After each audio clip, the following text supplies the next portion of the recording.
Aujourd'hui, le titre de notre message sera intitulé « Les qualités à avoir pour que Dieu fasse de vous un serviteur » avec l'apôtre Michael Oropo.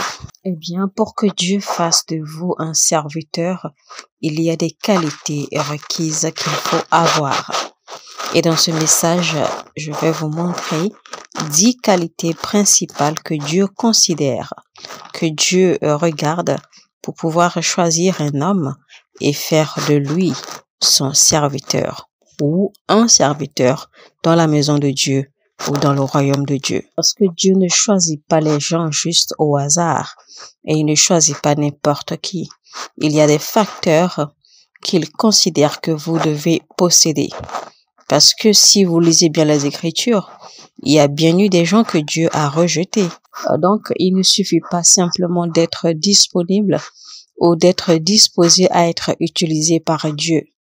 Il faudra avoir certaines qualités pour que Dieu vous considère. Lisons 2 Timothée 2, verset 19. Néanmoins, le solide fondement de Dieu reste debout, avec ses paroles qui lui servent de sceau. Le Seigneur connaît ceux qui lui appartiennent, et quiconque prononce le nom du Seigneur, qu'il s'éloigne de l'iniquité. Donc vous voyez que dans ce verset, il nous est clairement montré que Dieu ne choisit pas juste n'importe qui. Il sait qui il veut choisir. Il sait ceux-là qu'il a marqués pour le service, pour le royaume. Et donc, il y a des critères que l'on doit posséder pour faire partie de ces gens. Et c'est ce que nous allons découvrir à travers ce message. Parce que pour que Dieu vous fasse confiance, pour que Dieu vous confie son autorité et que Dieu vous confie des missions, eh bien, il faudra forcément posséder les qualités qu'il faut. Alors, premièrement, pour que Dieu vous utilise, il faut avoir un cœur parfait. Un cœur parfait, c'est-à-dire un cœur disposé. Cela veut dire qu'il y a une certaine disposition du cœur que vous devez avoir. Quand la Bible dit que l'Éternel est à la recherche des hommes pour l'adorer, eh bien, c'est pour dire en fait que Dieu est à la recherche de cœurs parfaits. Il est à la recherche de cœurs disposés pour être utilisés. Nous allons lire 2 Chroniques 16, verset 9. « Car l'Éternel étend ses regards sur toute la terre pour soutenir ceux dont le cœur est tout entier à lui. » La Bible dit dans Jérémie 17, verset 10, « Moi, l'Éternel, j'éprouve le cœur, je sonde les reins, pour rendre à chacun selon ses voies, selon le fruit de ses œuvres. » Vous voyez?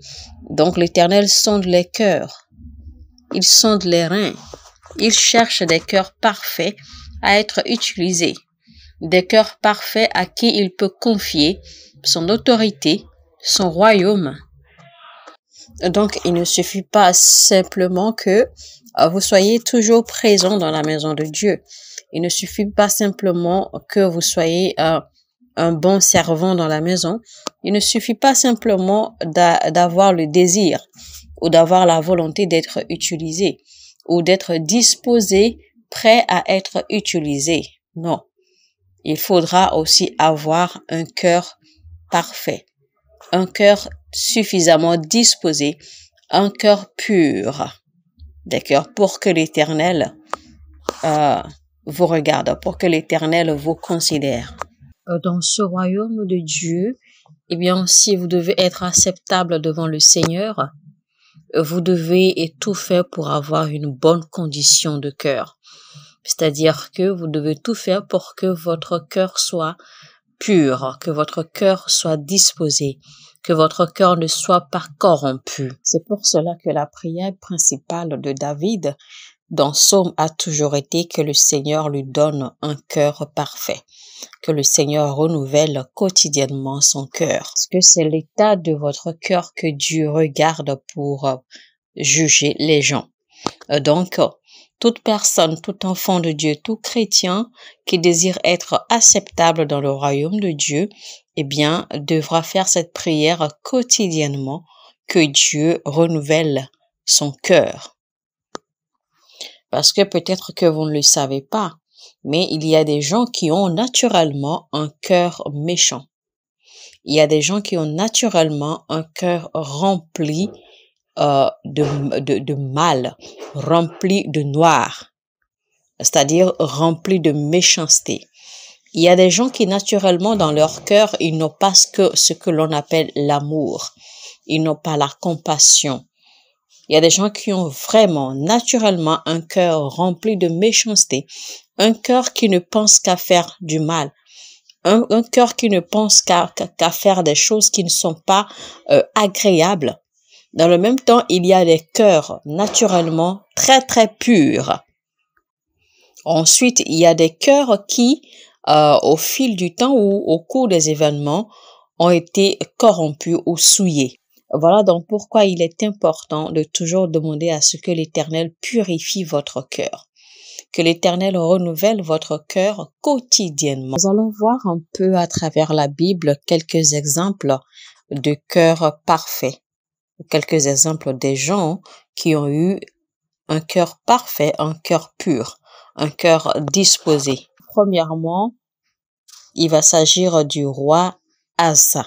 Le roi Asa, on va lire 1 Roi 15, verset 14, qui dit « Mais les hauts lieux ne disparurent point, quoique le cœur de Asa fut en entier à l'Éternel pendant toute sa vie. » Deuxièmement, il va s'agir du roi Ézéchias.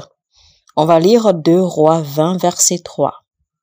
Ô Éternel, souviens-toi que j'ai marché devant ta face avec fidélité et intégrité de cœur, et que j'ai fait ce qui est bien à tes yeux. Et Ézéchias répondit d'abondantes larmes. Donc, vous allez voir, ce qu'on va souligner ici, c'est qu'il a dit, j'ai marché devant ta face avec fidélité et intégrité de cœur. Vous vous rappelez le roi Ézéchias, auquel Dieu avait envoyé le prophète pour lui demander de mettre sa maison en ordre parce qu'il allait mourir car il n'allait pas survivre de sa maladie. Et voyez que le roi Ézéchias a rappelé à l'Éternel, eh bien, combien il a vécu, d'accord, selon les lois de l'Éternel, selon les principes de l'Éternel, selon les voies de l'Éternel. Combien il a marché, il a vécu droit devant lui. Et vous voyez que le Seigneur s'est rappelé que effectivement, Ézéchias a toujours été bon, il a toujours été intègre de cœur. Et vous voyez comment la situation a tourné en sa faveur, car Dieu a demandé au prophète de retourner lui dire qu'il ne mourra plus, mais que lui, l'Éternel, lui ajoutera plus de jours à vivre. Donc, voilà un peu, d'accord, le bénéfice dont le roi Ézéchias a joui parce que il avait un cœur pur, il avait un cœur intègre, il avait un cœur parfait, disposé à l'Éternel. Et l'Éternel l'a accepté. Ensuite, on va parler du roi David. Le roi David qui a vu ses jours, ses voies propres devant l'Éternel, parce que l'Éternel l'avait tellement apprécié que l'Éternel a dit que David était l'homme après son cœur. Alors on va lire 1 Roi 11, verset 4. À l'époque de la vieillesse de Salomon, ses femmes inclinèrent son cœur vers d'autres dieux, et son cœur ne fut point tout entier à l'Éternel, son Dieu, comme l'avait été le cœur de David, son père. Ensuite, on va lire 1 Roi 15, verset 3. Il se livra à tous les péchés que son père avait commis avant lui, et son cœur ne fut point tout entier à l'Éternel, son Dieu, comme l'avait été le cœur de David, son père. Alors, de ces deux versets, on voit clairement que le roi David avait un cœur parfait, un cœur qui ne pensait qu'aux choses de Dieu, un cœur très attaché à Dieu et aux choses de Dieu. Donc, le roi Salomon également avait ce même cœur, mais jusqu'à ce que ses épouses tournent son cœur, d'accord, vers d'autres dieux.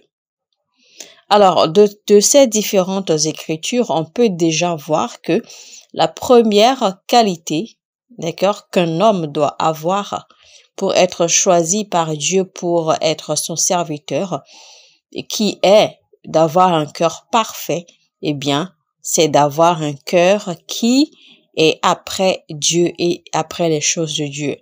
Un cœur qui désire Dieu. Un cœur qui désire que voir la volonté de Dieu se faire.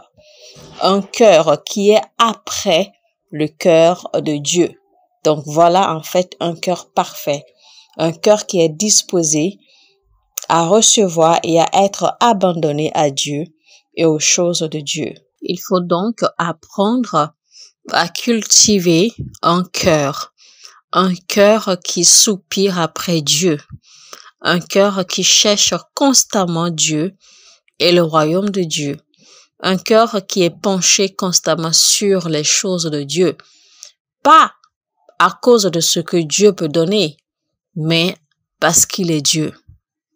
Un cœur qui cherche constamment Dieu parce qu'il est Dieu. Un cœur qui cherche constamment Dieu pour ce qu'il est, pour qui il est, et non un cœur qui est juste après les choses que Dieu peut offrir. Voilà un cœur parfait, un cœur disposé. Donc la première qualité d'un cœur parfait, c'est un cœur qui cherche Dieu pour qui il est, pour ce qu'il est, et non pour ce qu'il a à offrir. 2 Chroniques 16, verset 9 dit « Car l'Éternel étend ses regards sur toute la terre, pour soutenir ceux dont le cœur est tout entier à lui. » La deuxième qualité d'un cœur parfait, c'est un cœur qui aime les autres de façon sincère et authentique. Et ce genre de cœur doit être un cœur qui est rempli de compassion. Un cœur qui est rempli de compassion envers tout le monde, même envers vos ennemis. Au cas où un malheur arrivait à vos ennemis, vous devez être en mesure d'avoir de la compassion pour eux à cause de ce malheur qui leur est arrivé. Et ça, c'est un cœur qui est pur. Ça, c'est un cœur qui est vraiment prêt à aimer, à donner de l'amour sans condition. Lisons Matthieu 22, versets 36 à 39. Maître, quel est le plus grand commandement de la loi? Et Jésus lui répondit, tu aimeras le Seigneur ton Dieu de tout ton cœur, de toute ton âme et de toute ta pensée. C'est là le premier et le plus grand commandement. Et voici le second, lui est semblable. Tu aimeras ton prochain comme toi-même. Alors tu aimeras ton prochain comme toi-même, c'est-à-dire que si vous ne pouvez pas vous souhaiter quelque chose, eh bien, ne le souhaitez pas aux autres. Donc, ce que vous désirez avoir pour vous-même, tout ce que vous pouvez vous souhaiter à vous-même, souhaitez-le également aux autres. Même si ils sont peut-être vos ennemis. Mais n'arrivez jamais, d'accord, à manquer de compassion dans votre cœur. Troisième qualité d'un cœur parfait, eh bien, c'est un cœur sans malice et sans méchanceté. Un cœur sans malice et sans trace de méchanceté. On va lire Proverbe 16, verset 16 au verset 19. Combien acquérir la sagesse vaut mieux que l'or? Combien acquérir l'intelligence est préférable à l'argent? Le chemin des hommes droits, c'est d'éviter le mal. Celui qui gagne son âme veille sur sa voie. Celui qui garde son âme veille sur sa voie. L'arrogance précède la ruine et l'orgueil précède la chute. Mieux vaut être humble avec des humbles que de partager le butin avec les orgueilleux. Quatrième qualité d'un cœur parfait, c'est un cœur de vérité et sincère dans ses intentions. Les intentions du cœur d'un homme sont très importantes. Les intentions sont même plus importantes que les actions. Parce que vous pouvez avoir une autre intention et agir autrement. Voyez-vous? Et donc, c'est les intentions du cœur que Dieu juge, parce que Dieu regarde le cœur. Dieu ne considère pas vraiment les actions, mais il considère les intentions. 1 Chronique 29, 17. Je sais, ô mon Dieu, que tu sondes le cœur et que tu aimes la droiture. Aussi, Je t'ai fait toutes ces offrandes volontaires dans la droiture de mon cœur. Et j'ai vu maintenant avec joie ton temple qui se trouve ici. Pardon, je reprends. Et j'ai vu maintenant avec joie ton peuple qui se trouve ici t'offrir volontairement ses dons. Donc, faites tout ou travaillez à ce que vos intentions s'accordent toujours à vos actions, parce que l'Éternel n'aime pas les cœurs pervers. Cinquième qualité d'un cœur parfait. Il s'agira d'un cœur humble et un cœur repenti. N'ayez pas un cœur trop dur. Ne soyez pas têtu de cœur. Soyez flexible, soyez humble et soyez toujours prêt à vous repentir. Soyez toujours prêt à changer. Parce que si vous avez un cœur trop dur, si vous avez un cœur trop têtu, eh bien, vous risquez de provoquer le jugement de Dieu et le jugement de Dieu sera beaucoup plus sévère. Ayez un cœur flexible et sincère, assez humble pour reconnaître vos erreurs et les corriger. Il faut toujours apprendre à reconnaître ses erreurs. N'ayez pas un cœur trop dur pour rejeter ou pour ne pas reconnaître vos fautes, pour ne pas reconnaître vos erreurs. Une personne qui a du mal à reconnaître ses erreurs, une personne qui a du mal à reconnaître ses fautes, cette personne a un cœur dur et têtu. Cette personne peut aisément nourrir les malices et de la méchanceté en son cœur. On va lire Isaïe 66, verset 2. Toutes ces choses, ma main les a faites, et toutes ont reçu l'existence, dit l'Éternel. Voici sur qui je porterai mes regards, sur celui qui souffre et qui a l'esprit abattu, sur celui qui craint ma parole. Une chose que les chrétiens ignorent, c'est concernant le cœur. Eh bien, il ne suffit pas seulement d'aller à l'école biblique, de connaître la parole, de connaître la Bible de bout en bout, d'aller au service tous les jours, de faire les offrandes, de servir, de faire ceci et de faire cela. L'état de votre cœur est très très important. Parce que beaucoup sont capables de faire toutes ces choses, mais pas d'un cœur sincère. Alors que c'est le cœur que l'Éternel regarde. Et l'état de votre cœur, en fait, détermine si l'Éternel vous récompense de vos actions. Donc, il est très important que nous connaissions, que nous ayons connaissance de ces choses dans notre marche de chrétiens pour ne pas perdre le temps et nos ressources. Ce qui ne sert à rien de passer toute sa vie à servir Dieu, à faire toutes ces choses pour le royaume de Dieu et qu'en fin de compte, vous ne soyez pas récompensé, simplement à cause de l'état de votre cœur. Si vous voulez bien grandir et croître dans votre marche avec le Seigneur, eh bien, vous devez être rapide à vous repentir. Vous devez toujours être prêt, flexible à vous repentir à tout moment. Parce que si vous gardez des malices, les malices vous arrièrent. Les malices, d'accord, les rancunes vont vous ramener en arrière, vont vous retarder, d'accord, de plusieurs années, voire. Enfin, sixième qualité d'un cœur parfait, c'est un cœur qui croit, un cœur qui a entièrement et pleinement confiance en Dieu. Lisons Hébreux 3, verset 12.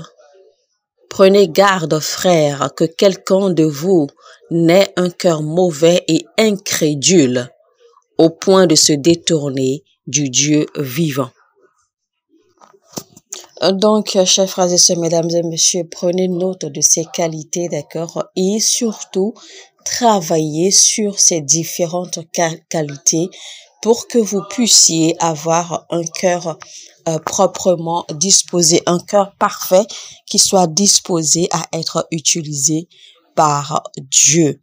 Donc, prenez note de cela, mettez-les en pratique, travaillez-les, observez-les, afin que vous puissiez vous aligner, afin que vous puissiez aligner votre cœur, d'accord, à la volonté de Dieu.